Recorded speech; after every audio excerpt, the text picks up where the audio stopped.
Seches Chagiga Daf Chafalef begins the Gemara's comments on the first Mishnah of the third parak on the Masechta. The Mishnah had listed 10 or possibly 11 ways in which the halachos of Truma are different than the halachos of Kodesh, that's Karbanos meat. The Gemara is going to start working on describing why these halachos apply. So the Gemara is going to, on this daf, discuss the first on the list, which is that for Kodesh you cannot do Tevila on a Kli inside another Kli. If you want to use it for Truma, then that's enough. That Tefillah works. The Gemara wants to know why. The Gemara is going to give him machlokes on the topic, two different reasons.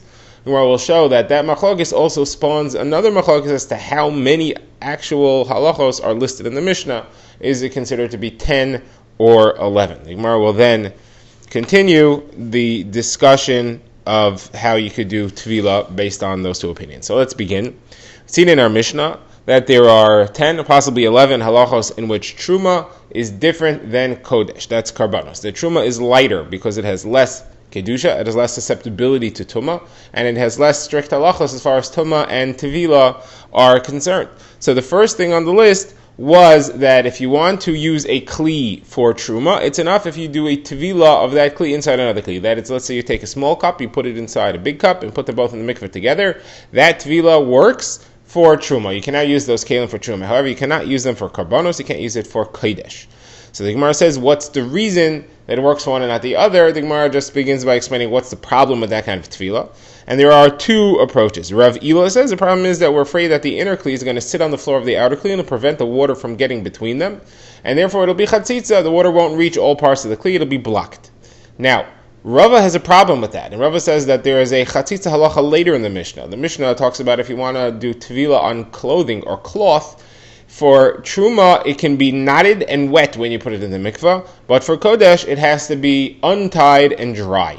So that's a chatzitza halacha. Why would we list the same halacha twice? Therefore, Rava says it cannot be what we're discussing over here. We have to come up with a different pshat.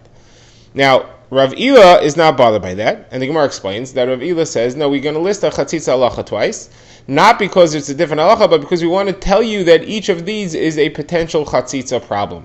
The halacha itself, that this is a chatzitza issue, that's the chiddush here. Now, if I would tell you one, you would know the other, because there's a reason why both of them should be more lenient, and the reason why both of them should be stricter.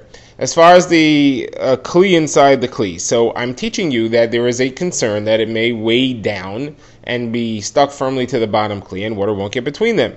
In the case of the clothing, nothing's weighing on anything, and therefore if I only told you the case of the clothing, you would not know that there's a problem in the case of a kli inside another kli. Now, the other side, that was true as well. In the case of the kli inside the kli, there is a certain ability for the water to get in there. It could make the inner kli float and get between them. However, in the case of a knotted cloth, there's no floating that's going to separate between the two. The water is heavy and it's stuck fast between the two of them, and therefore is more of a logical reason to say that the case of the kli inside the kli is more lenient, and therefore maybe that's not a chatzitza, but the case of the knotted cloth is.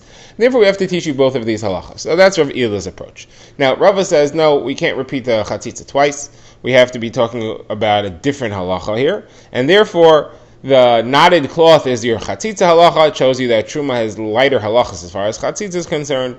But the first case in the Mishnah of a kli inside a kli has a different problem. And that's we're afraid that you're going to take a very small kli, let's say for example a needle, and you'll put it inside another slightly larger kli, but really small kli, let's say a cup or a bottle, and you're going to do tefillah that way. The problem there is the water that's inside a small kli is isolated from the rest of the mikvah and doesn't count as a mikvah.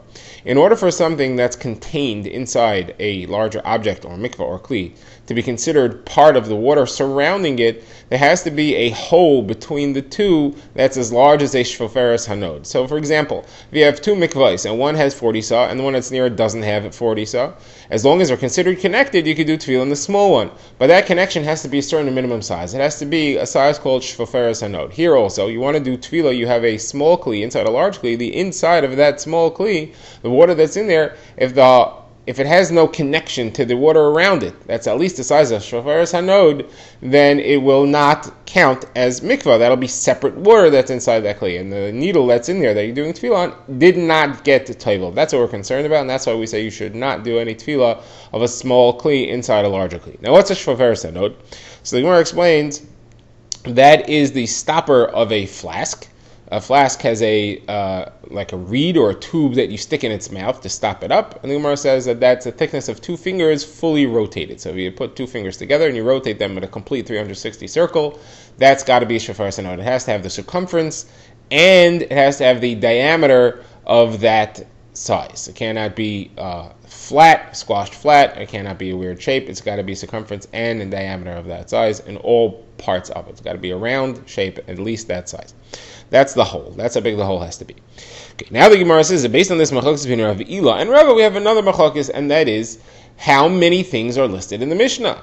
According to Rav Ila, there's only 10 listed because 2 of them are chatzitza halachos, and there's no real difference between them in the halachos of truma and kodesh. The difference between them is a halach of chatzitza. So there's really only 10 examples listed in the Mishnah that truma has lighter halachos than kodesh. According to Rava, however, there are 11 because there is no repetition of chatzitza, and therefore there are 11 cases in the Mishnah itself. Now, the Gemara discusses something which both Rav Ila and Rava said, and that is that there's a difference between the first 5, or according to Rava 6, and the last 5.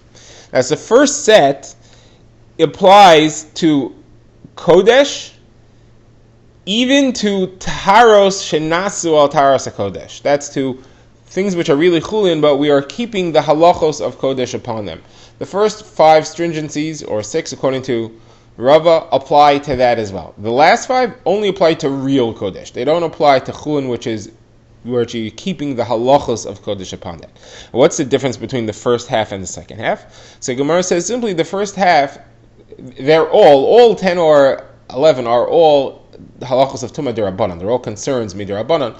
But the first half, 5 or 6, are based on an actual tumah concern that the rabbanan made a geder. They made a way to distance ourselves from running into actual tumah. The last 5 are not actual tumah. They are other types of halachos.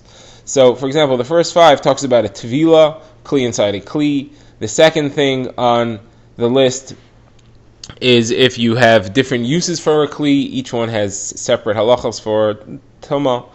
That doesn't apply to karbanos. After that, we had that if somebody's carrying a medrus tumah, he can carry a truma kli, but he can't carry a sealed kodesh kli. We had that somebody who was careful that his clothing should not become tamei for truma doesn't count for kodesh. We had the case of the knotted cloth or the wet cloth, and we had the case of a kli which was made b'tahara. For tahara of truma, can that you work for tahara of karbanos? All of these were afraid that there's an actual situation in which there's tumah daraisa there. The rabbanan made a herchik, they made a geder to keep us away from it. The last ones, which are things like if you touch one item in a kli, is it considered like you touched all of them? Is there a 4th level tumah in kodesh? If one hand becomes tamei, do we consider the other one to be tamei? If you have wet food, do you consider that to be makabo tama in onein and a mechosar kippur? These things, there's no concern of actual tama happening. They're tumas created by the chachamim, and therefore that stringency of karbanos does not apply to chulin shenasu al taros hakodesh.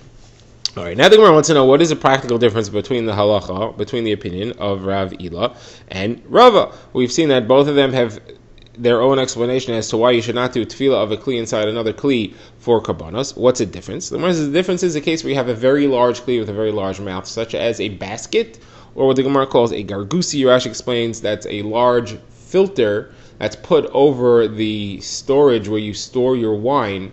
So you press grapes in a wine press, and then it drips down and runs into a large container, more likely a large hole in the ground that's made to hold it. It's a lined hole. So you filter it on the way out. So that big filter is like a large filter cloth that's spread over the hole. So these two things, the basket and the gargusi, they have no mouth. So they have no narrow mouth. So there's no concern that there's going to be an opening less than a shofar zenot. So if you put other kalim inside one of these two big things, according to Rava, there's no problem. According to Rav Ila, though, there is a problem because you could still have the weight of one kli pressing on the other, and then you would not have a proper tefillah because you would have chatzitza over there.